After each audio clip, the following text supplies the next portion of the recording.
unutmaq, birini unutmaq travması necə olur? Məsəl üçün, sən travmatikdir də səndə, məsələn, ata sevgisi, ana sevgisi, dilənçi vəziyyətində olub da. Yəni, hər zaman istəmirsən, atanı sənin fərqinə varsın, sevsin, dəyər versin. Bu növbəti etapda sənin həyat yoldaşın və ya da sevgili prosesində baş verir.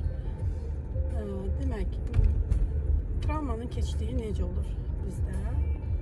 Yəni, sən bir insanı sevgi prosesi elədir ki, müəyyən müddət alır. Amma aşıq olmaq, bir anda sevmək isə bir anda baş verdiyinə görə o şuuraltı ata-ananın sevgisinə yaxındır da. Sevgi elədir ki, birini sevirsən, sonra başqasını sevirsən. Yəni, bu aşıq olmaq isə fərqlidir. Bir insan aşıq olub unutması çox çətin prosesdir. Niyə görə? Çünki şuuraltıda olan istəkdir də, o şuuraltı baş verən uşaqlıqda yaşadığın bir şeydir, ata-anaya aid olan bir şeydir, sənə aid, dibdə olan bir şeydir.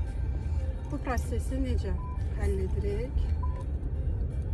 Bu prosesi öncə çox ağrılı olur. Yəni mümkün olmayacağını düşünürsən.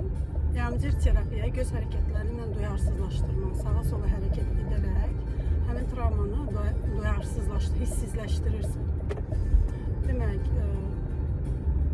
sağa sola baxaraq, həmin hadisəni xatırlayaraq insan düşünür ki, bu proses bitməyəcəkdir. O qədər dərində olur ki, düşünürsən ki, o insanı unuda bilməyəcəksən, baş verməyəcək. Amma üzərindən, məsəl üçün, sən sakitləşənə kimi, ağlamayana kimi o proses davam edirsən.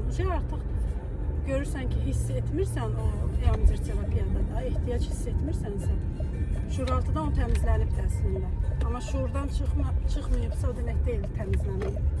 Yəni bir anlıq gəlir, bir saniyə gəlir, xatirələr gəlir, sразу tez yaddan çıxır. Uzun müddət qalmış şuurda.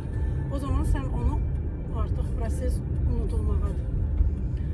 Və üstündən hətta o prosesin üstündən illərdə keçir. Yəni, məsələn, bir ildə keçə bilərsən, düşünə bilərsən ki, yox, o insan əvvəlki kimi sevirsən, əvvəlki kimi aşıqsən, amma proses o deyil.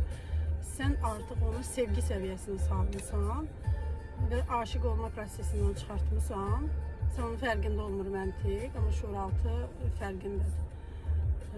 Və əvvəlki kimi o insana qarşı hisslər olmur, aşıq olmaq, onsuz nəfəs ala bilməmək, yəni onsuz qala bilməmək. Çünki o travmadan asılıdır, səndən asılı olmayan bir prosesdir. Və yaxud da ki, o insan sənin özündən asıl salmaq kimi bir düşüncəsi olur.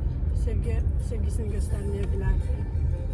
Yəni bunu demək istəyirəm ki, istənilən hansı səviyyədə sevgi olsun, ata-ana sevgisi olsun, istənilən insan sizə xəyanət olsun. Bu proseslər EMDR terapiya çox güclü metodikada göz hərəkətləri ilə duyarsızlaşdırılır. Mütləq bu metodikanı sınayan, unuda bilməyəcəyiniz heç bir insan qala bilməz.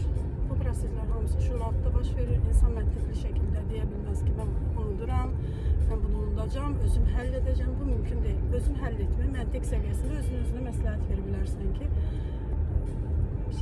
sən belə etmə, elə et, sonra yenə də eyni şey edirsən. Çünki şuuraltı məntiqə qulaq asmır. Bu qədər. EMDR terapiyanı mütləq sınayın, görəcəksiniz nəticəni.